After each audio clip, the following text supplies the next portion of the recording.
샬롬. 오늘 11월의 마지막 주일에 우리 아버지 앞에 예배 자리에 나오신 모든 분들을 예수님의 이름으로 환영하고 또한 축복합니다. 감사의 계절, 이제 마지막 주에 우리의 모든 것들을 우리 하나님께 올려드릴 수 있는 그런 한 주간 될 수 있기를 원합니다. 이 시간 나의 마음과 또한 뜻과 정성을 담아서 우리를 사랑하시는, 우리를 기뻐하시는 우리 하나님 아버지께 다 같이 예배 자리로 나아가겠습니다.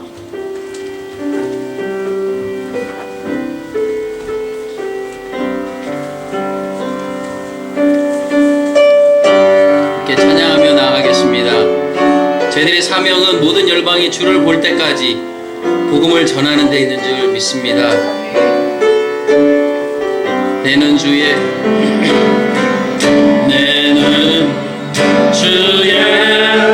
영광을 보내 우리 가운데 계신 주님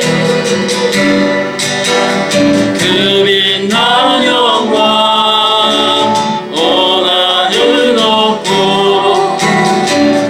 그 찬송 온 땅 가득해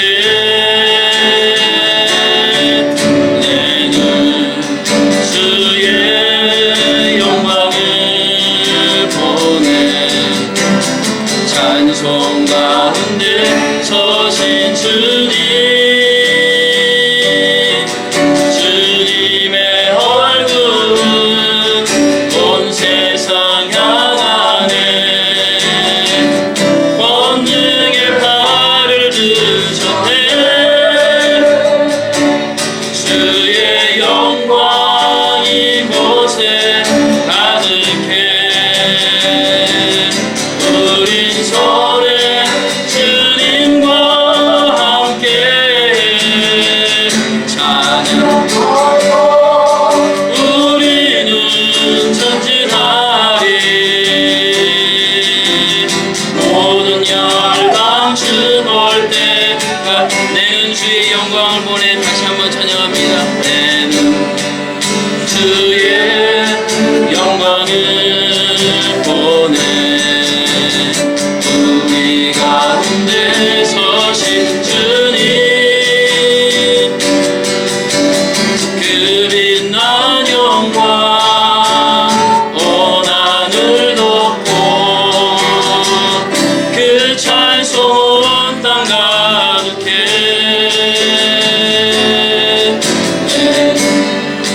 주의 영광을 보내 찬송 가운데 서신 주님 주님의 얼굴은 온 세상 향하네 권능의 발을 드셨네 주의 영광 이곳에 가득해 우린 손에 주님과 함께 찬양하며 우리는 전진하리 모든 열방 주 볼 때 주의 영광 이곳에 가득해 주의 영광 이곳에 가득해 우린 손에 주님과 함께 찬양하며 우리는 전진하리 모든 열방 주 볼 때까지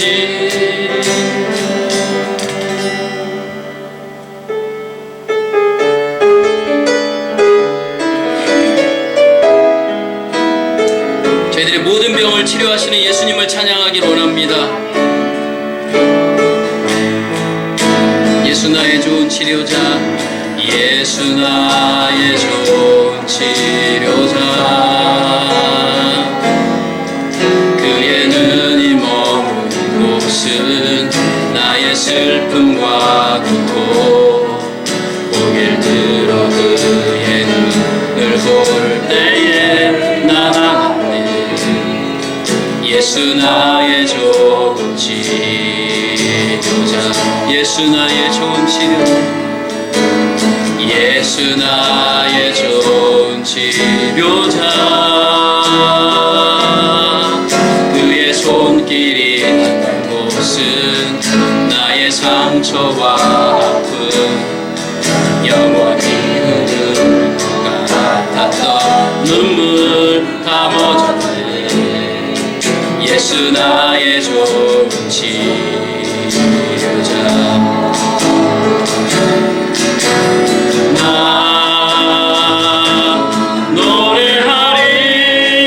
노래하리라 저는 나를 돌아보신 구세주를 찬양해 하늘 닿는 곳까지 내 손 들리라 예수 나의 치료자 예수 나의 좋은 치료자 예수 나의 좋은 치료자 그의 눈이 머문 곳은 나의 슬픔과 고통 고개를 들어 그의 눈을 볼 때에 나나한데 예수 나의 좋은 치료자 예수 나의 좋은 치료자 그의 손길이 닿는 곳은 나의 상처와 아픔 영원히 흐를 것 같았던 눈물 다 멎었는데 예수 나의 좋은 치료자 나 노래하리라 나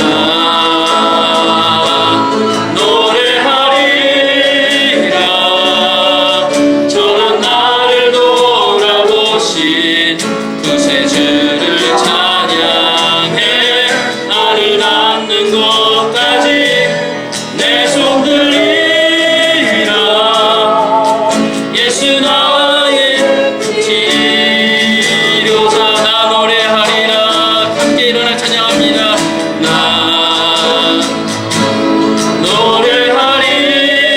노래하리라 저는 나를 돌아보신 구세주를 찬양해 하늘 닿는 곳까지 내 손 들리라 예수 나의 치료자 예수 나의 치료자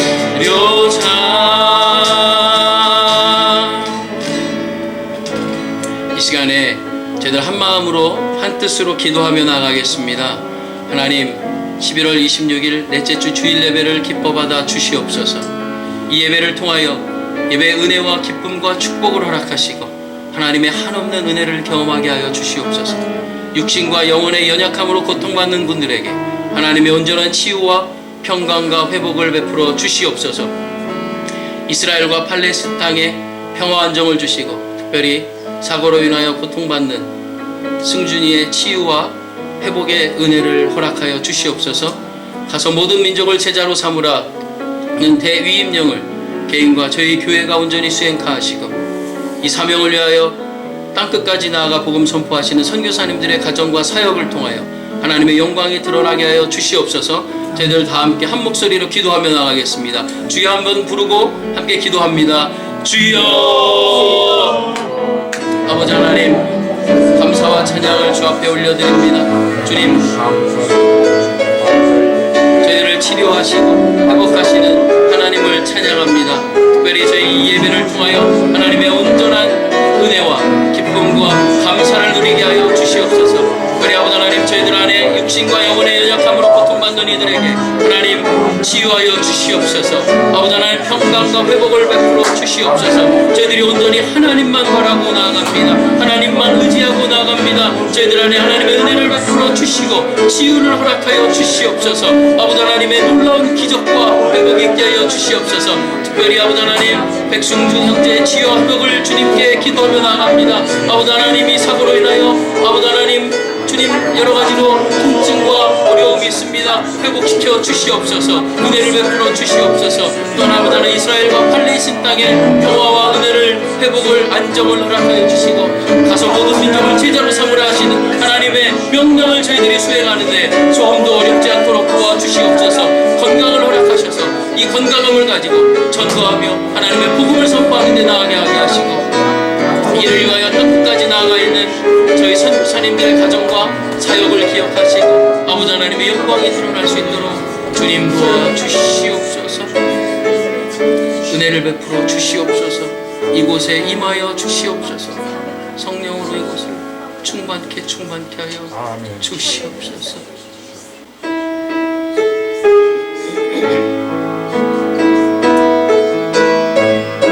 하나님 이곳에 임재하여 주시옵소서. 저희들의 찬양을 받아 주시옵소서.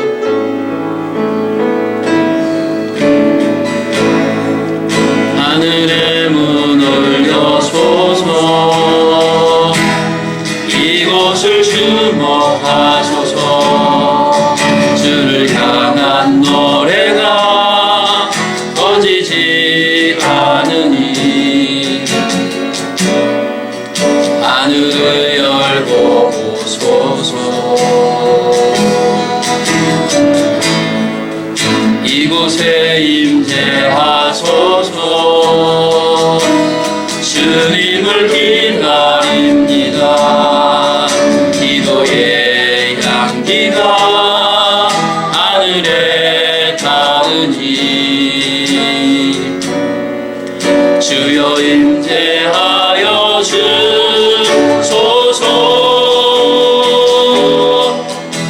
이곳에 오셔서 이곳에 앉으소서. 이곳에서 드리는 예배를 받으소서. 주님의 이름만이 오직 주의 이름만 이곳에 있습니다. 이곳에 오셔서 이곳에 앉으소서. 이곳에서 드리는 예배를 받으소서. 주님의 이름만이 오직 주의 이름만 이곳에 있습니다. 이곳에 오셔서 이곳에 앉으소서. 이곳에서 드리는 예배를 받으소서.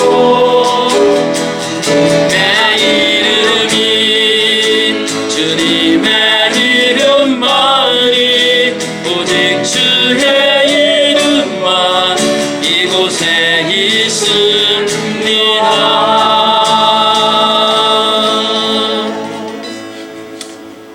할렐루야. 그의 성소에서 하나님을 찬양하며 그의 권능의 궁창에서 그를 찬양할지어다.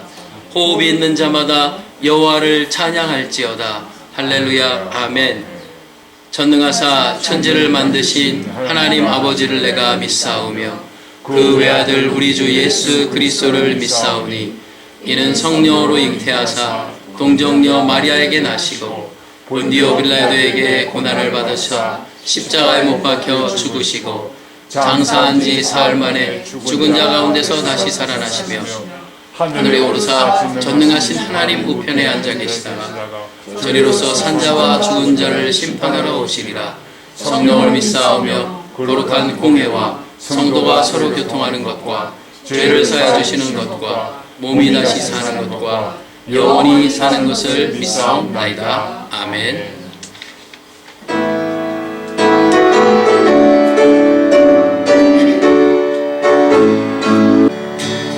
참 즐거운 노래를 눈을 높이 불러서 이 세상 사는 동안 주 찬양하겠네. 복주실 산에 올라 멀리 바라보니 나 건너가 연한 강 뚜렷이 보이네. 참 아름다운 노래 늘 높이 부르세. 하늘의 소망 주신 주 찬양하여라. 참 아름다운 노래 함께 부르세. 하늘의 기쁨 주신 주 찬양하여라. 참 즐거운 노래를 늘 높이 불러서 내 영혼 구원하신 주 찬양하겠네. 땅 위의 성도들 부르는 노래에 참 천사는 다 화답하겠네. 참 아름다운 노래 늘 높이 부르세. 하늘의 소망 주신 주 찬양하여라. 참 아름다운 노래 함께 부르세. 하늘의 기쁨 주신 주 찬양하여라. 참 즐거운 노래를 높이 불러서 만왕의 왕 되신 주 나 찬양하겠네. 거룩한 하늘 노래 돌려올 그때에 참 그립던 주님을 반가이 대하리. 참 아름다운 노래 늘 높이 부르세. 하늘의 소망 주신 주 찬양하여라. 참 아름다운 노래 함께 부르세. 하늘의 기쁨 주신 주 찬양하여라.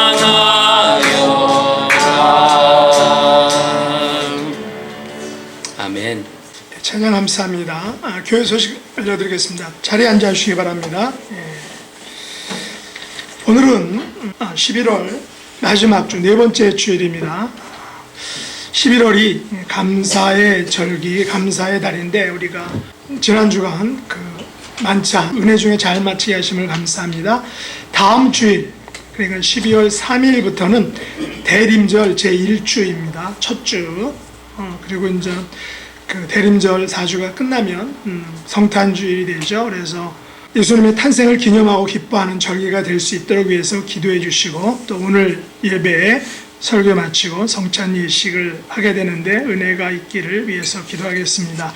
다음 달 교회 행사 보겠습니다. 우리가 품고 기도하는 태신자들 하나님 앞으로 인도할 수 있도록 계속 기도해 주시고, 온라인 예배 계속 하고 있습니다. 참석해 주시고 또 전도할 수 있는 기회가 될 수 있기를 원하고, 또 우리가 파송하고 후원하는 선교사님들 위해서 기도해 주시기를 원합니다. 연약한 분들 위해서 기도해 주시고 속기 회복될 수 있도록 위해서 기도해 주시기 바랍니다. 오늘 들려주시는 말씀 보겠습니다. 역대하 16장 1절로 14절 말씀, 잔잔한 목소리로 합독하도록 하겠습니다. 1절. 아사왕 제36년에 이스라엘 왕 바하사가 유다를 치러 올라와서 라마를 건축하여 사람을 유다 왕 아사에게 왕래하지 못하게 하려 한지라. 아사가 여호와의 전 곡간과 왕궁 곡간에 은금을 내어다가 다메섹에 사는 아람 왕 베다셋에게 보내며 이르되 내 아버지와 당신의 아버지 사이에와 같이 나와 당신 사이에 약조하사 내가 당신에게 은금을 보내노니 와서 이스라엘 왕 바하사와 세운 약조를 깨뜨려 그가 나를 떠나게 하라 하매 베나다시 아사 왕의 말을 듣고 그의 군대 지휘관들을 보내어 이스라엘 성읍들을 치되 이온과 단과 아벨라임마임과 납달리의 모든 국고성들을 쳤더니 바하사가 듣고 라마 건축하는 일을 포기하고 그 공사를 그친지라. 아사 왕이 온 유다 무리를 거느리고 바하사가 라마를 건축하던 돌과 제목을 운반하여다가 게바와 미스바를 건축하였더라. 그때 선견자 하나니가 유다 왕 아사에게 나와 그에게 이르되 왕이 아람 왕을 의지하고 왕의 하나님 여호와를 의지하지 아니하였으므로 아람 왕의 군대가 왕의 손에서 벗어났나이다. 구스 사람과 롭 사람의 군대가 크지 아니하며 왕과 병거가 심히 많지 아니하더이까. 그러나 왕이 여호와를 의지하였으므로 여호와께서 왕의 손에 넘기셨나이다. 여호와의 눈은 온 땅을 두루 감찰하사 전심으로 자기에게 향하는 자들을 위하여 능력을 베푸시나니 이 일은 왕이 망령되이 행하였은즉 이후부터는 왕에게 전쟁이 있으리이다 하매 아사가 노하여 선견자를 옥에 가두었으니 그는 그의 말을 크게 노하였음이며 그때 아사가 또 백성 중에서 몇 사람을 학대하였더라. 아사의 처음부터 끝까지의 행적은 유다와 이스라엘 11개에 기록되니라. 아사가 왕이 된 지 39년에 그의 발이 병들어 매우 위독했으나 병이 이를 때 그가 여호와께 구하지 아니하고 의원들에게 구하였더라. 아사가 왕위에 있은 지 40년 후에 죽어 그의 조상들과 함께 누움에 다윗성에 자기를 위하여 요실에 우리가 장사하되 그의 시체를 법대로 만든 각양향 재료를 가득히 채운 상에 두고 또 그것을 위하여 많이 분향하였더라. 아멘. 특성이 있겠습니다.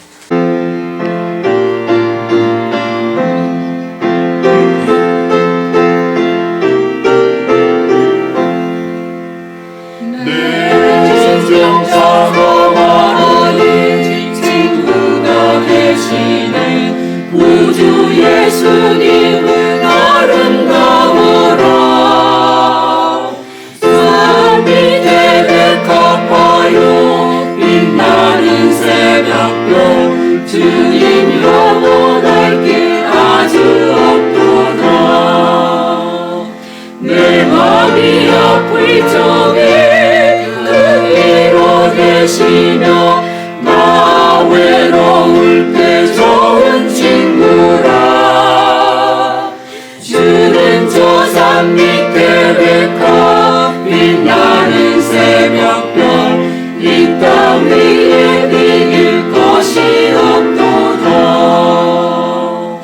내 맘의 모든 염려 이 세상 보라도 주님 항상 같이 하여 주시고 시험을 당할 때에 악마의 궤교를 즉시 물리치사 나를 지키네. 온 세상 날 버려도 주 예수 안 버려 끝까지 나를 돌아보시니. 주는 저 산 밑에 백합 빛나는 새벽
지으시니가 하나님, 나를 부르시니가 하나님, 나를 보내시니 하나님, 나의 나 된 것은 다 하나님 은혜라. 달려갈 길 다가도록 나의 마지막을 다하도록 나로 그 십자가 품게 하시니 나의 나 된 것은 다 하나님 은혜라. 한량없는 은혜,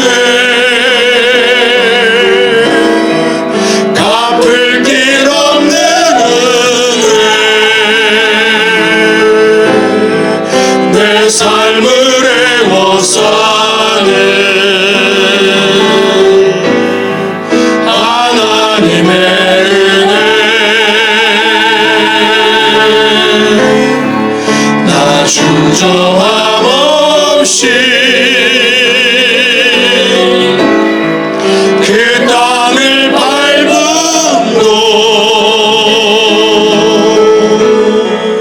나를 붙드시는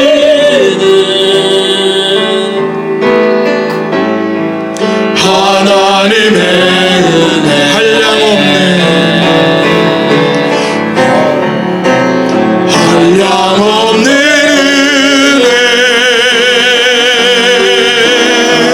갚을 길 없는 은혜, 내 삶을 애워싸네. 하나님의 은혜, 나 주저함 없이 그 땅을 밟음도 나를 붙드시는 하나님의 은혜.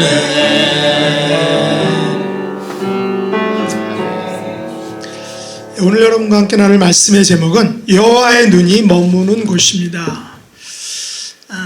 한국에서 2019년 3월 8일 제주도 서귀포시에서 금메달 부모 특강이라는 그런 특강이 열렸는데, 그 주제가 아이는 엄마의 시간으로 성장한다라는 것이었습니다. 그래서 어떤 박사님이 강연을 했는데, 그 강연 내용은 우리 아이들의 두뇌 잠재력을 깨우는 방법에 관한 것이었습니다. 그래서 아이들의 잠재력 발달의 핵심은 정서 안정이다 라고 이렇게 말하고, 영재성을 계속 유지하기 위해서는 사회성의 발달이 중요하다라고 이렇게도 말했습니다. 그리고 그러려면 말이 통하는 친구가 2명 내지 3명 있어야 되고, 그리고 속상한 일이 생겼을 때 그것을 털어놓을 수 있는 부모와의 관계가 필요하다라고 이렇게 강의를 했습니다. 다시 말해 아이와의 좋은 관계를 유지하기 위한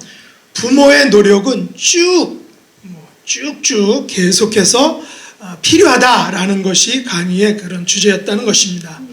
오늘 여기 앉아 계신 분들 공교롭게도 대부분 3명의 자녀를 둔 그런 분들이기 때문에 여러분이 그 3명의 자녀를 키울 때 어떻게 키웠는지를 이렇게 충분히 상상해 볼 수 있는데, 바로 부모들은 언제나 어디서나 무엇을 하든지 간에 자녀들에게 가 있다라는 그런 사실이죠. 우리 김혜정 사모님도 지금은 메디가 이제 프리스쿨인가요? 킨더가든인가요? 사모님? 5살이 됐지만 그 전에 2살, 3살 그때는 그 메디를 관찰하시는 거 보면 항상 그 눈이 메딕에 가 있는 거죠. 뭐 여러분도 다 자녀들 키울 때 그렇게 항상 여러분의 눈이 여러분의 자녀에게 같다라는 것을 우리가 알 수 있습니다. 만일에 아장아장 걸을 때 잠시라도 눈을 뗐다가는 뭐 어디에 부닥치고 넘어지고 깨지고 피가 나는 그런 경우들을 우리가 많이 알고 있습니다. 그래서 그런지 우리 큰아들이 아우 이 자녀들 키우는 거 되게 어렵다 그런 말을 했습니다. 그래서 이제 키워보신 분들은 하나님의 눈이 항상 어디에 머문다라는 것을 쉽게 이해할 수가 있다는 거죠. 성경에도 보면 하나님의 눈이 머문다라는 그런 말들이 많이 나와 있습니다. 그 중에 두 곳이 있는데 그 두 곳을 한번 살펴보죠. 신명기 11장입니다. 10절로 12절 한번 같이 한번 읽어볼까요? 내가 들어가 차지하려 하는 땅은 내가 나온 애굽 땅과 같지 아니하니 거기에서는 너희가 파송한 후에 발로 물 대기를 초서밭에 댐과 같이 하였거니와 너희가 건너가서 차지할 땅은 산과 골짜기가 있어서 하늘에서 내리는 비를 흡수하는 땅이요 내 하나님 여호와께서 돌보아 주시는 땅이라 연초부터 연말까지 내 하나님 여호와의 눈이 항상 그 위에 있으리라. 아멘. 이 말씀은 모세가 출애굽한 이스라엘 백성들에게 한 말이죠. 신명기니까 아마 백성들에게 설교조로 한 것입니다. 사실 이스라엘 백성들은 신나게 400년 동안의 노예 생활에서 벗어나서 야야호 하면서 출애굽했지만 막상 가나안 땅을 가려니까 12명의 정탐꾼을 보냈는데 10명의 정탐꾼은 부정적으로 이야기를 했지 않습니까? 그러면서 불가능하다. 그러면서 뭐 가나안 땅이 그때 당시에 발달한 농경 사회였고 거기서 정착되는 그 막강한 그 부로 인해서 이스라엘 백성들은 기가 죽은 상태였습니다. 게다가 네피림, 거인족, 아낙 자손들도 있었기 때문에 이스라엘 백성들은 감히 출애굽했지만 가나안 땅에 우리가 갈 수 있을까 하는 그런 걱정과 근심과 염려가 많이 있었습니다. 그래서 모세가 비록 자기는 그 땅에 들어가지 못하지만 그 이스라엘 백성들을 향해서 너희들이 나온 그 애굽 땅은 채소밭에 발로 물을 대는 것처럼 그런 힘든 그런 땅이었지만 사실 채소밭에 발로 대는 거 어렵죠. 그런데 너희가 이제 건너가서 차지할 가나안 땅은 하늘에서 내리는 비를 흡수하는 땅이고 하나님 여호와께서 돌봐주시는 땅이다. 그리고 그 땅은 연초부터 1월 1일부터 12월 31일까지 항상 1년 내내 그리고 평생 동안 내 하나님 여호와의 눈이 항상 그 땅에 있다라고 이렇게 격려하고 위로했던 것입니다. 그 다음에 이제 열왕기상 9장에 보면 9장 1절로 3절에 보면 한번 같이 한번 읽어볼까요? 솔로몬이 여호와의 성전과 왕궁 건축하기를 마치고 자기가 이루기를 원하던 모든 것을 마친 때에 여호와께서 전에 기브온에서 나타나심과 같이 다시 솔로몬에게 나타나사 여호와께서 그에게 이르시되 내 기도와 내가 내 앞에서 간구한 바를 내가 들었은즉 나는 내가 건축한 이 성전을 거룩하게 구별하여 내 이름을 영원히 그곳에 두며 내 눈길과 내 마음이 항상 거기에 있으리니. 이것은 솔로몬 건축한 다음에 하나님께서 솔로몬에게 다시 나타나셔서 말씀하신 그런 것입니다. 그래서 그 성전에 하나님의 눈길과 하나님의 마음이 항상 거기에 있겠다라고 직접 말씀하신 것이죠. 성전은 하나님을 예비하는 곳이죠. 하나님을 예비하는 곳은 항상 하나님의 눈길과 하나님의 마음이 그곳에 계신다라고 했습니다. 오늘날도 우리가 교회에서 드리는 모든 예배에도 하나님께서는 눈길을 두시고 마음을 항상 두고 계신다는 것입니다. 이 자리도 지금 이 자리도 바로 그런 자리도 하나님께서는 우리가 드리는 이 예배에 하나님의 눈길을 두고 계시고 우리가 드리는 이 예배에 하나님의 마음을 두고 계신 바로 이것이 우리 드리는 예배의 현장이라는 것입니다. 그런데 오늘은 이 같은 사실을 잘 알지 못한 아사 왕의 실수를 오늘 본문을 통해 보면서 교훈을 얻으려고 합니다. 유다의 아사 왕은 이제 그 반대편 이스라엘 왕이 바사였는데 서로 전쟁이 벌어졌습니다. 우리가 이제 그 앞에 주일에서 살펴봤던 것처럼 이 아사 왕은 그래도 유다 왕 중에서 꽤 괜찮은 왕이죠. 그는 41년 동안 남유다를 아주 선하게 다스린 왕입니다. 또 여호와의 보시기에 선과 정의를 행했다라고 인정받은 왕입니다. 또 아사는 개혁적인 왕입니다.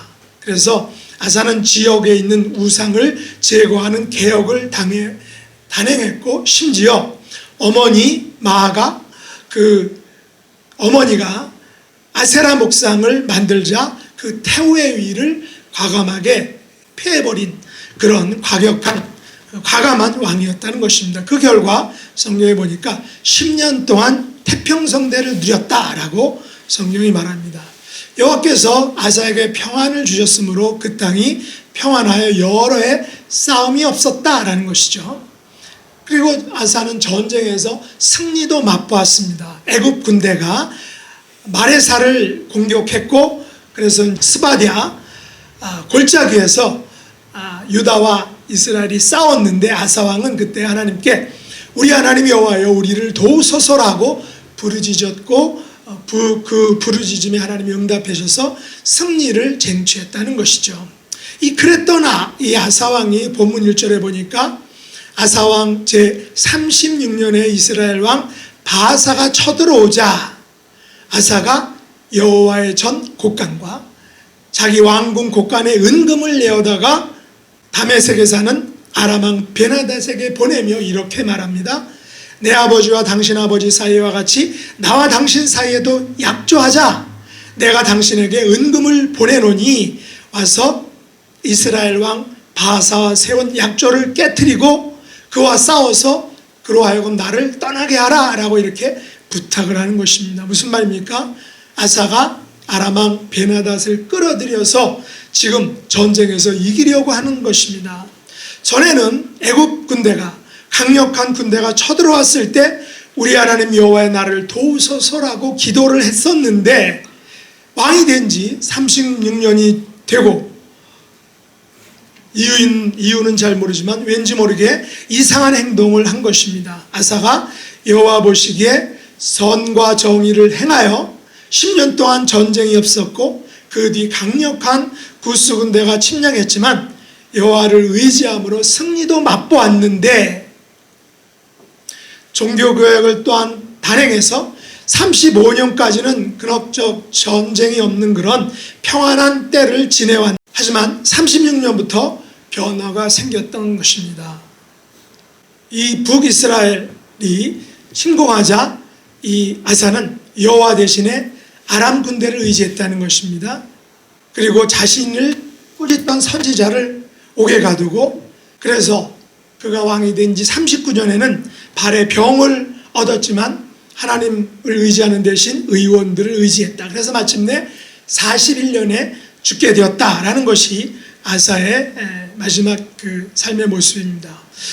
그런 의미에서 오늘 이 아사의 마지막 그 삶을 통해서 아사의 몰락이 가져온 4가지 교훈을 통해서 우리의 삶에 교훈을 얻고자 합니다. 첫째는 아사가 여호와를 의지하지 않고 대신 아람 왕을 의지해서 바사를 물리치려 했다라는 사실입니다. 얼마 전 아사 왕은 이 구스 왕과 구스 사람과 룹 사람의 군대와 싸워서 큰 승리를 얻었습니다. 그러나 그때의 승리는 사실 하나님께서 가져다 주신 승리였습니다. 이제 아사가 말년에 36년에 이스라엘 왕 바하사가 유다를 치려고 라마를 건축을 하려고 이렇게 진행을 했습니다. 그 이유는 북이스라엘 사람들이 자꾸 유다로 예루살렘으로 예배를 드리러 갔기 때문에 그 라마를 건축해서 거기에 관문을 만들어서 못 지나게 하려고 했던 것입니다. 그러자 아사 왕은 예루살렘의 그 다메섹에 사는 아람 왕에게 뇌물을 주고 그 전쟁 협약을 맺은 겁니다. 그런데 그 뇌물로 준 것이 바로 어떤 것이냐? 여호와의 정 곡간과 또 왕궁 곡간에 있는 은과 금이라는 것이죠. 여호와의 전에 있는 곡간에 있는 은과 금은 누구 것입니까? 하나님의 것이죠. 백성들이 하나님을 위해서 드린 것인데 아사 왕은 그것을 사적으로 전쟁을 막기 위한 뇌물로 사용했던 것입니다. 아사 왕은 아람 왕에게 뇌물을 주고 자기 대신 이스라엘 성읍들을 공격하게 했습니다. 바사 왕은 이온과 단과 아벨다임과 납달리의 모든 국고성을 이제 공격받자 자기 백성이 예루살렘으로 가는 그 관문을 건축하려 했던 라마 건축을 중단할 수밖에 없었습니다. 그러자 아사 왕은 그 라마 건축 자재들 돌과 제목을 운반해서 게바와 미스바를 건축했다는 것입니다. 아사 왕의 입장에서는 뭐 손해보는 일은 아니겠지만 문제는 선견자 하나니의 메시지처럼 아사는 아람 왕을 의지하고 대신에 하나님 여호와를 의지하지 않았다라는 것입니다. 그것이 결정적인 증거다라는 것입니다. 우리는 사실 우리의 잔머리를 굴려서 잠시 이익을 볼 수는 있습니다. 하지만 잔머리를 굴리지 말아야 할 영역이 있죠. 그것은 바로 하나님을 믿는 영역, 하나님을 의지하는 영역입니다. 아사 왕은 눈에 보이지 않는 하나님을 의지하는 대신에 눈에 보이는 아람 왕 베나닷을 의지해서 눈앞에 놓인 그 정치적인 문제를 해결하려고 했다는 것입니다. 그 결과 7절과 8절 말씀에 보면 아사가 하나님 대신 아람 왕을 의지하여 아람 군대가 아사 왕의 손에서 벗어나게 됐다라고 이렇게 말하고 있습니다. 무슨 말입니까? 사실 하나님께서는 아람 군대도 아사 왕에게 주려고 했는데, 귀속시키려고 했는데, 이 아사가 아람을 의지하자 아람 왕은 의기양양해서 이 아사 왕을 우습게 보고 또한 깔보게 돼서 결국은 기회를 날려버렸다라는 것입니다. 그래서 아사 왕은 눈앞에 이게 눈이 멀어서 먼 훗날 더 큰 손해를 입게 되는 결과를 낳게 되는 것입니다. 우리 믿음 생활은 어떤가요? 아사처럼 예수님을 처음 만났을 때에는 사실 감격과 은혜가 넘쳐서 하나님만을 오직 바라보는데 믿음의 짬밥이 많아지고 또 첫사랑의 감격과 간절함이 이제 사라지고 또 대신에 내 고집과 내 주장이 앞서면서 높아지면서 그런 일이 생긴다는 것입니다. 하나님을 의지하는 것이 더 강해져야 하는데 오히려 약해지고 대신 내 생각과 내 주관이 강해지는 것을 볼 수 있습니다. 이것은 뭐 일반 성도님들이든 중직자든 또 목회자들도 다 이런 위협에 노출되어 있는 것을 우리가 볼 수 있다는 것입니다. 그래서 우리는 이것을 매우 조심해야 한다는 것입니다. 두 번째는 아사는 선견자 하나니가 부정적인 메시지를 전하자 그를 옥에 가두었습니다. 지혜로운 왕은 어떤 왕입니까? 하나님의 메시지를 전하는 선지자의 쓴소리를 기울여 들을 줄 아는 왕이겠죠. 그러나 아사는 아람 왕을 의지하는 것이 망령되이 행한 일이라 라고 이렇게 나무람을 당하자 버럭 화를 내고 노해서 그 선견자 하나니를 옥에 가두었습니다. 선견자 하나니는 아사에게 무슨 말을 했기에 그가 옥에 갇히게 된 것입니까? 바로 이 말이죠. 한번 읽어볼까요? 여호와의 눈은 온 땅을 두루 감찰하사 전심으로 자기에게 향하는 자들을 위하여 능력을 베푸시나니 이 일은 왕이 망령되이 행하였은즉 이후로부터는 왕에게 전쟁이 있으리다. 네, 이렇게 그런 메시지를 전하자 이 아사는 기분이 나빠서 가두어 버렸다라는 것입니다. 우리는 이것을 통해서 알 수 있는 게 어떤 것입니까? 아사 왕이 전심으로 하나님께 향하지 않았다라는 사실을 이 말을 통해서 알 수 있는 거죠. 그 결과 그 후부터는 왕에게 무엇이 기다리고 있다고 말합니까? 전쟁이 기다리고 있다. 전심으로 하나님께 향하지 않고 아람 왕을 의지한 것은 곧 망령되이 행한 일이다 라고 분명히 말하고 있습니다. 물론 이 말을 들으면 누구라도 기분이 나쁘겠죠. 왜냐하면 그 말은 저주와 같이 들을 수 있는 말이니까. 그러나 선견자의 말은 사실 정확히 짚어준 사실이죠. 선견자는 그 팩트를 알려줬습니다. 우리는 분명한 사실, 팩트 앞에서 기분이 나쁠 수 있지만 그것을 겸허히 받아들이고 나의 문제를 수정할 수 있는 그런 마음의 여유, 또 그런 태도를 가져야 한다는 것입니다. 물론 이것이 쉽지는 않겠죠. 최고 권력자로서 아사는 자존심이 상했을 것입니다. 가정생활, 또 사회생활, 교회 생활에서도 우리 가운데 이런 일이 있을 수 있죠. 가정에서 배우자가 자기를 이렇게 자존심을 긁은다. 또 사회생활에서도 직장 동료가 자존심을 긁고, 교회에서도 성도가 어떤 성도가 자존심을 긁는 일이 있을 수 있습니다.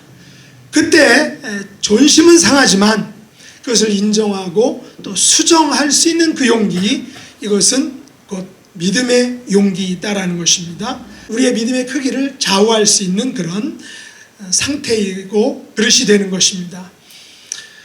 그 예가 우리가 잘 아는 선지자 나단이 있죠. 이 나단이 범죄한 다윗을 지적했을 때 다윗은 어떻게 했습니까? 회개했죠. 나단은 지혜롭게 다윗에게 너 어떤 죄를 졌다라고 말하진 않고 비유를 들었습니다. 양과 소를 많이 가진 부자가 작은 암양 새끼 한 마리를 가진 가난한 사람의 것을 그것조차 빼앗으려고 하는 그런 이야기를 하면서 어떻게 하면 좋겠느냐라고 말하니까 다윗이 많이 가진 그 부자를 정죄했죠. 그러자 바로 너다라고 이렇게 하자 다윗은 내가 여호와께 죄를 범했습니다라고 그 자리에서 고백하고 자백했다는 것입니다. 그래서 하나님께서는 다윗을 죽이지 않으시고, 사실은 다윗은 그 죄는 그 자리에서 맞아 죽을 죄이지만 그 사실을 인정하고 고백하자 하나님이 다윗을 그 자리에서 죽이지 않으시고 용서를 해주셨습니다. 물론 그 죄에 대한 대가는 다윗의 생애 가운데 더블로 또 트리플로 많이 받은 것은 알 수 있습니다. 그러나 죽지는 않았죠. 하나님의 그 언약은 없어지지는 않았습니다. 세 번째는 아사는 백성 중에 몇 사람을 학대했다라고 합니다. 선견자로부터 책망을 들은 아사왕 크게 논해서 선견자를 옥에 가두었는데 아사는 자신이 가진 그 왕의 권력을 자기 체면과 이익을 위해서 정확히 말하면 남용한 것이죠. 그래도 분이 풀리지 않았는지 백성 중에 몇 사람을 학대했습니다. 왜 학대했는지, 누구를 학대했는지는 기록되어 있지 않지만 백성들이 학대당한 것은 분명하죠. 기록되어 있으니까.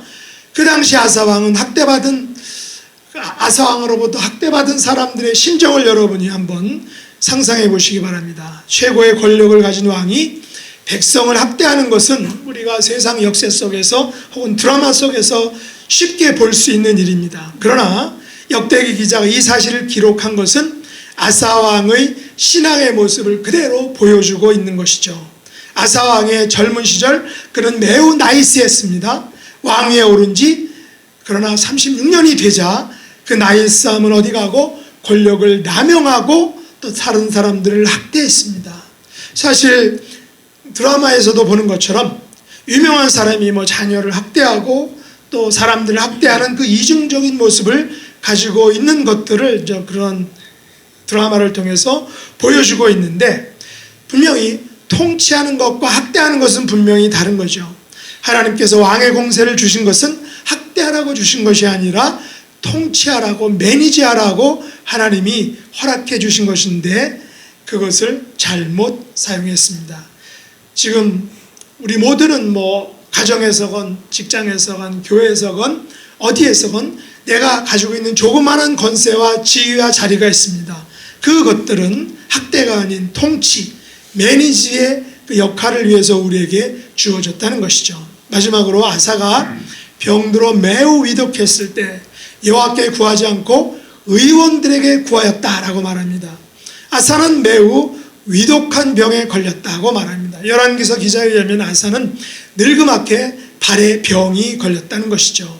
열왕기서 기자는 아사왕의 이 부덕함과 죄에 대해서 언급하면서 매우 위독한 병이라고 말합니다. 그런 의미에서 아사왕의 병은 그의 말년에 하나님 대신 아람왕을 의지하고 백성을 학대하는 등 이 아사왕의 어떤 죄로 인해서 부정적인 모습을 언급하면서 그 병이 죄로 인해서 생긴 거라는 뉘앙스를 열왕기 기자는 우리에게 주고 있습니다.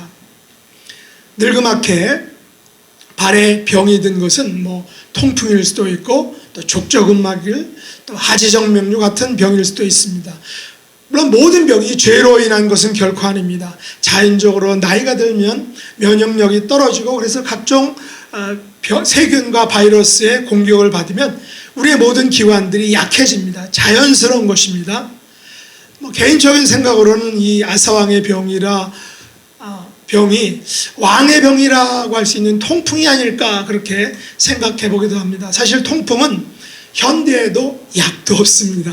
제가 가지고 있는 병이기도 한데 근데 바로 죽지는 않지만 어쨌든 이게 통풍에서 이게 그 증상이 나타나면 정말 죽는 것과 같은 그런 것입니다. 요즘에 한국에서도 보면 그 젊은 30, 40대들이 그 소맥을 너무 많이 먹다 보니까 일찍이 통풍이 와가지고 병원에 가는데 이머전시로다가 119, 911을 타고 병원에 간다는 것입니다.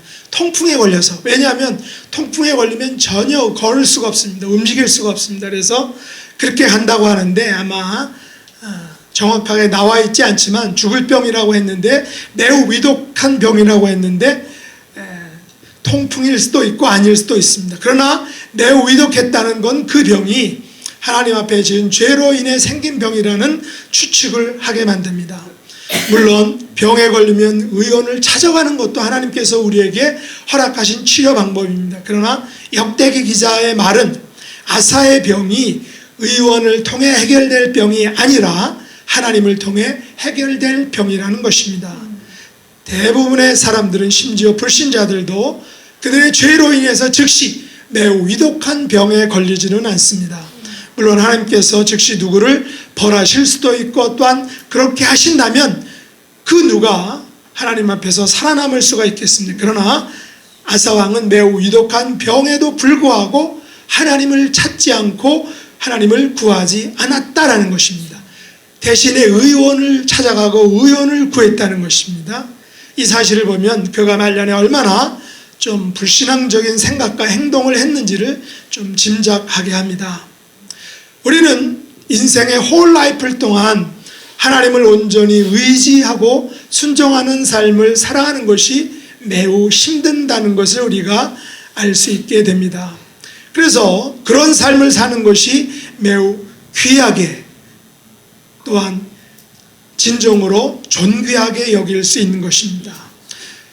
이 교회 내 현실에서는 존경하는 목사님이든 어쨌든 중직자든 옆에서 보기에는 되게 그렇게 보이는데 사실 그 속 안에 들어가면 이런 아사왕과 같은 문제들이 많이 있다는 것입니다. 그래서 가끔 매스컴을 통해서 사건화되는 공론화되는 일이 벌어지는 것이죠. 그래서 우리 모두는 이런 우리가 매우 위독한 병에 걸렸을지라도 어떤 상황일지라도 오직 하나님만을 의지하고 바라볼 수 있는 그런 삶을 살 수 있길 원합니다. 성경자 하나님은 아사왕을 분명하게 이렇게 이야기를 했습니다. 여호와의 눈은 온 땅을 두루 감찰하사 진심으로 자기에게 향하는 자들을 위하여 능력을 베푸신다라고 분명히 말했습니다. 하나님께서는 아사 시대나 오늘날에도 전심으로 하나님께 향하는 자를 찾고 계시는 줄 믿습니다. 하나님을 의지하고 찾고 바라면 이렇게 하는 자에게는 반드시 능력을 베풀어 주신다라는 것입니다. 이것은 하나님의 약속이죠. 또 우리가 믿고 있는 복음입니다. 오늘 경배와 찬양 때 드린 찬양 중에서 예수 나의 치료자 찬양의 가사 중에 이런 가사가 있죠. 예수님의 눈이 머무른 곳은 나의 슬픔과 고통, 고개 들어 그의 눈을 볼 때에 난 알았네. 예수 나의 치료자이심을 찬양을 했던 것입니다. 우리는 그래서 이 약속을 믿고 이 복음을 믿고 이것을 신뢰함으로 오직 하나님만을 의지하는 또 예수님만을 바라보는 그런 복된 자녀, 그래서 하나님의 능력의 베푸심을 당하는, 베푸심을 덧입는 그런 복된 하나님의 백성 될 수 있기를 예수님의 이름으로 축복합니다. 기도하겠습니다. 하나님 아버지, 저희들은 눈에 보이는 것에 너무 집착하는 경향이 있음을 고백합니다. 하나님을 의지하기보다는 세상의 권력과 사람과 물질을 더 많이 의지할 때가 있습니다. 용서해 주시고 아사처럼 눈에 보이는 것에 집착하는 불신앙의 모습을 저희들에게서 제거해 주시기를 원합니다. 하나님의 시선이 항상 온 땅의 모든 사람들과 사건들을 감찰하시며 전심으로 하나님을 향하는 자를 찾고 계심을 기억하며 살아가는 저희들이 될 수 있도록 은혜 베풀어 주옵소서. 예수님의 이름으로 간절히 기도드립나이다. 아멘. 예, 성찬식 하겠습니다. 이 성찬 예식은 예수님을 기념하여 예수님께서 다시 오실 때까지 예수님의 죽으심을 기억하는 예식입니다. 이 예식을 통해서 당신의 백성에게 힘을 주시고 또 죄를 대적하게 해줍니다. 그리고 모든 고난에서 견고하고 강하게, 그리고 마지막으로는 영생의 소망을 확신하게 하는 그런 예식인 것입니다. 227장 1절과 2절 찬양 드리도록 하겠습니다.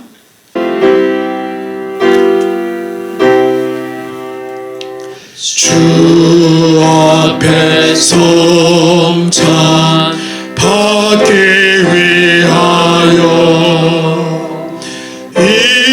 이죄인 감히 나옵니다. 주 공로 믿고 달려나오니 내 죄를 용서하여 주소서. 죄 길로 나가 방황했으나 주 앞에 감히 돌아옵니다. 자녀될 자격 내게 없어도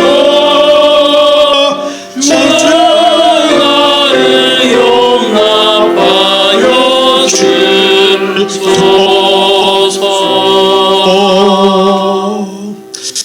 하나님 말씀 로마서 8장 28절에 보면 우리가 알거니와 하나님을 사랑하는 자 곧 그의 뜻대로 부르심을 입은 자들에게는 모든 것이 합력하여 선을 이룬다 라고 말씀했습니다. 이 말씀은 보통 신방 때 어려움을 당할 때 하는 말씀인데, 하나님께서 모든 것을 합력하여 선을 이루신다는 위로의 말씀인데, 이 말씀을 저는 합력하여 선을 이룬다라는 그 것에 강조점을 주기보다는 하나님을 사랑하는 자, 그리고 그의 뜻대로 부르심을 입은 자라는 그 말씀에 오늘 초점을 맞추기 원합니다. 다시 말해서 내 자신이 하나님을 사랑하는 자일까, 또 내 자신이 하나님의 뜻대로 부르심을 입은 자일까를 생각해 볼 수 있기를 원하는 것입니다.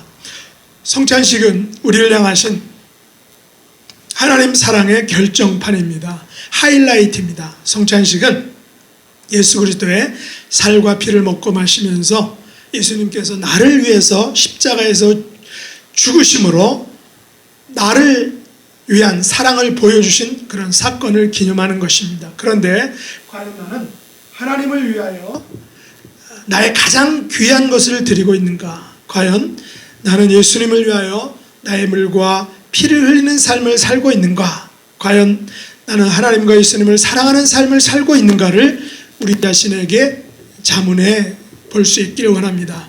우리가 이 같은 사랑을 받았기에 그 사랑을 이웃과 또 세상에 나누어주고 또 보여주어야 하는 것입니다. 우리는 이 땅에서 성찬 예식에 참여함으로 참된 양식과 참된 음료를 맛보는 것입니다. 성찬 예식에 참여함으로 예수님께서 내 안에 거하시고 내가 예수님 안에 거하는 것입니다. 우리는 이 예식을 통해서 영원한 생명의 기쁨과 그 축복에 참여하는 것입니다. 오늘 예식을 통해 하나님께서 독생자를 주신 그 사랑에 우리가 감사드리고 또 그 사랑을 세상에 전하기로 굳게 다짐하는 저와 여러분 될 수 있기를 원합니다.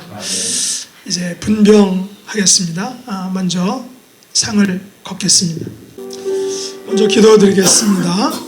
그리고 성찬 예식은 다 나누어드리고 다 먹을 때는 다 같이 먹도록 하겠습니다. 먼저 기도하겠습니다. 우리 예수님께서 잡히시던 밤에 떡을 가지사 축사하시고 떼어주시며 이것은 너희를 위하는 내 몸인 이것을 행하여 나를 기념하라 라고 말씀하셨습니다.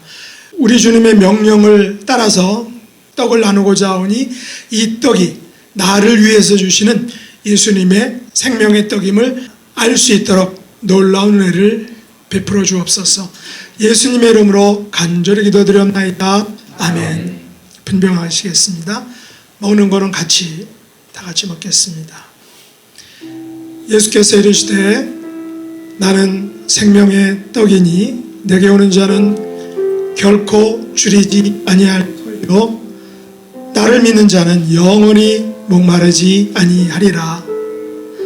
나는 하늘에서 내려온 살아있는 떡이니 사람이 이 떡을 먹으면 영생하리라. 내가 줄 떡은 곧 세상의 생명을 위한 내 살이니라. 아멘. 다 같이 들겠습니다. 잔도 동일하게 다 같이 받은 다음에 다 같이 먹겠습니다. 기도하겠습니다. 우리 예수님께서 식후에 잔을 가지사 축사하시며 제자들에게 말씀하셨습니다. 이 잔은 내 피로 세운 새 언약이니 이것을 행하여 마실 때마다 나를 기념하라 말씀하셨습니다. 이제 예수님의 명령을 의지하여 이 잔을 받고자 합니다. 나를 위해서 십자가에 설리신 보혈의 공로를 의지하는 삶을 살 수 있게 해주시기 원합니다. 예수님의 죽으심과 부활을 땅끝까지 증거하는 복음 전파자가 될 수 있도록 은혜 베풀어 주옵소서. 예수님의 보혈의 능력과 권세를 통해서 우리가 가지고 있는 육신의 질병과 좌절과 낙심 중에 혹은 영적인 아픔을 겪고 있는 모든 분들의 시간 깨끗하게 치료해 주시고 회복시켜 주시기를 간절히 간구합니다. 예수님의 이름으로 간절히 기도드립니다. 아멘. 분전하겠습니다.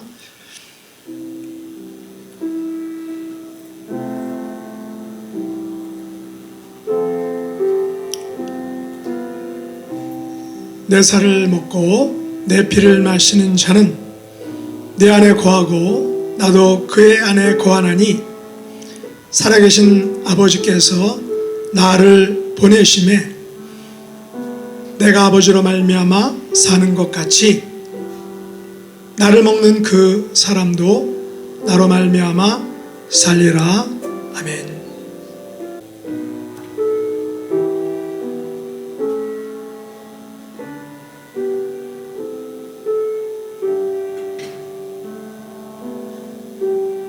다 같이 잔을 드시겠습니다.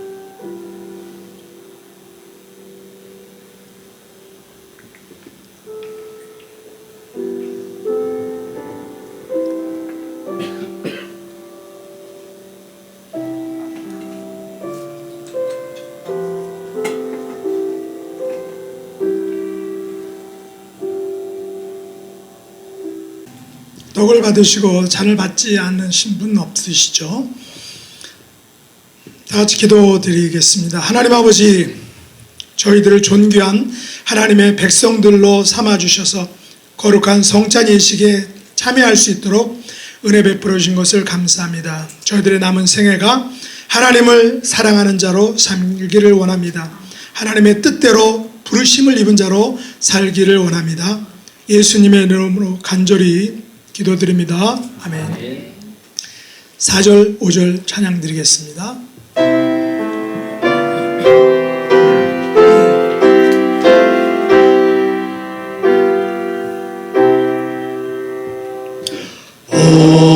온유한 주의 음성 듣고서 죄인은 와서 쉼 얻으며 성도들 함께 참여하여서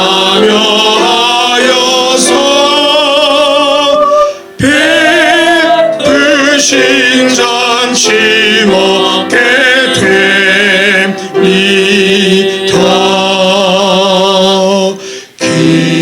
기도와 찬송 주께 드리고 주님의 떡과 잔을 받으니 내 맘에 주여 들어오셔서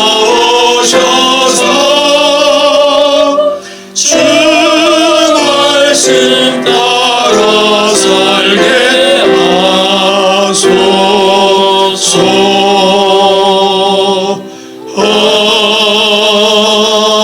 아멘. 예수님께서는 만찬을 마친 후에 찬미하며 감람산으로 가셨습니다. 우리도 세상으로 나아가서 예수님의 죽음과 부활과 재림을 증거함으로 하나님을 사랑하는 자의 삶, 또 하나님의 뜻대로 부르심을 입은 자의 삶을 살 수 있기를 예수님의 이름으로 축복합니다.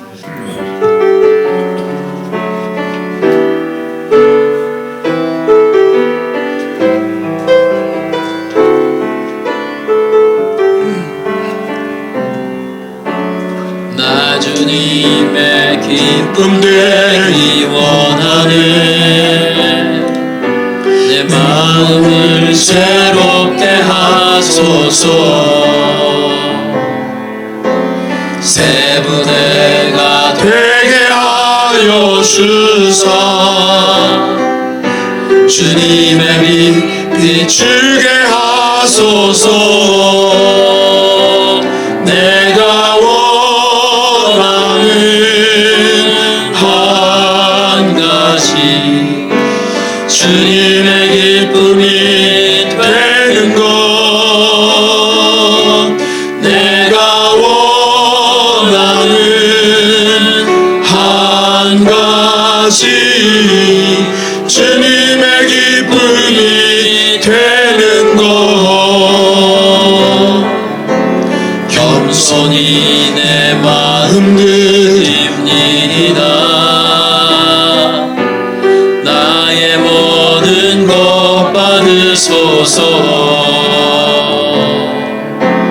나의 맘 깨끗게 씻어주사 주의 길로 행하게 하소서. 내가 원하는 한 가지 주님의 기쁨이 되는 것.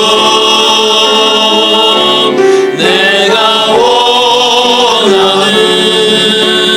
한 가지 주님의 기쁨이 되는 것. 하나님 아버지, 저희들에게 감사절 주간 주심을 감사합니다. 1년을 돌아보면 하나님께서 우리들의 생명과 또 안전과 여러 가지 것들을 인도해 주신 것 참으로 감사를 드립니다. 하나님 아버지, 남아있는 이제 한 달하고 조금 더 우리가 하나님 앞에 감사로 나아갈 수 있는 우리의 삶이 될 수 있도록 인도해 주시기를 간절히 간구합니다. 1년 동안, 거의 1년 동안 하나님께서 우리를 향하신 그 하나님의 눈이 늘 우리에게 머물러 계셨음을 인해서 감사를 드립니다. 우리는 알 수 없지만, 우리는 또 때로는 느낄 수 없지만 하나님의 눈은 항상 우리를 향하셨다는 그 사실을 저희들이 믿습니다. 앞으로도 계속해서 하나님의 눈이 우리의 삶 가운데, 우리의 가정과 교회와 직장 가운데 함께 머물러 주시기를 간절히 간구합니다. 또한 육신의 질병으로 고통받는 하나님의 백성들 이 시간 한 분 한 분 찾아가 주시고 예수님의 보혈의 능력으로, 하나님의 치료의 능력으로 하나님 어루만져 주시고 감싸 주시고 치유해 주시고 회복시켜 주시기를 간절히 간구합니다. 아멘. 하나님의 은혜로 함께하여 주옵소서. 예수님이 나의 치유자 되심을 온전히 알고 고백하고 그 어려움 가운데, 절망과 고통 가운데, 아픔 가운데 하나님을 쳐다볼 수 있는 믿음 주시고, 하나님을 바라볼 때, 예수님을 의지하며 바라볼 때 예수님께서 치유자가 되어 주시고 온전히 깨끗하게 완벽하게 회복시켜 주시기를 간절히 간구합니다. 아버지 앞에 나올 때 열의 하나를 아름답게 구별하여 드리고 감사와 간구와 소원을 물질에 담아드리며 또한 선교에 대한 열정을 드리는 하나님의 자녀들,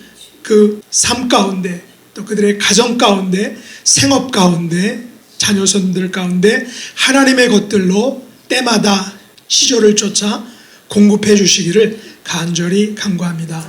예수님의 이름으로 간절히 기도드립니다. 아멘. 다 같이 일어나겠습니다.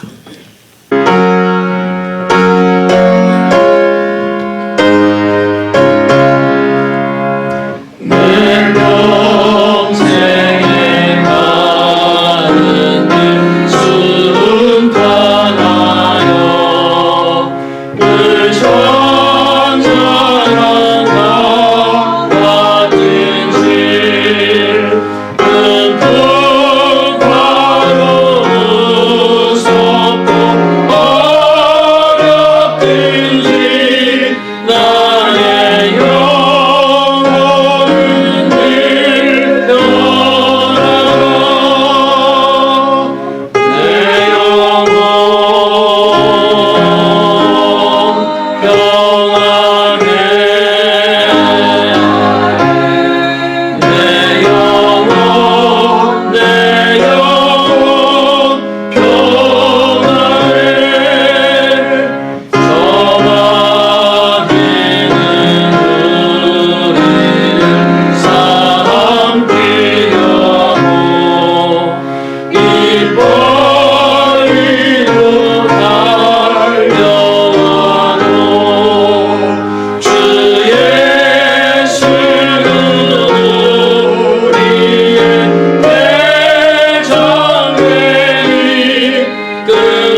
온 땅을 두루 살피시면서 전심으로 주를 찾는 자를 살핀다고 했습니다. 아버지 하나님, 저희들은 겸손한 마음으로 전심으로 주님을 찾는 자들이 되게 인도하여 주시옵시고, 하나님의 눈이 머무는 귀한 삶을 살 수 있도록 주님께서 인도하여 주시옵기를 간절히 빌고 원하옵나이다. 아버지 하나님, 성찬식을 통해서 주님과 한 몸이 되는 귀한 시간 주신 것 감사합니다. 아버지 하나님, 주님께서 베풀어 주신 은혜를 감사하며 생명에 참여하는 귀한 은혜를 주신 것을 감사할 수 있는 저희들 될 수 있도록 인도하여 주시옵시고, 나아가서 복음을 전하는, 생명의 복음을 전하는 귀한 주의 일꾼들이 될 수 있도록 인도하여 주시옵기를 간절히 빌고 원하옵나이다. 지금은 우리 주 예수 그리스도의 무한하신 은혜와 하나님 아버지의 만극하신 사랑과 성령님의 교통하심이 이 자리에 참여하신 우리 모든 성도님들 위해 영원히 함께 하실지어다. 아멘.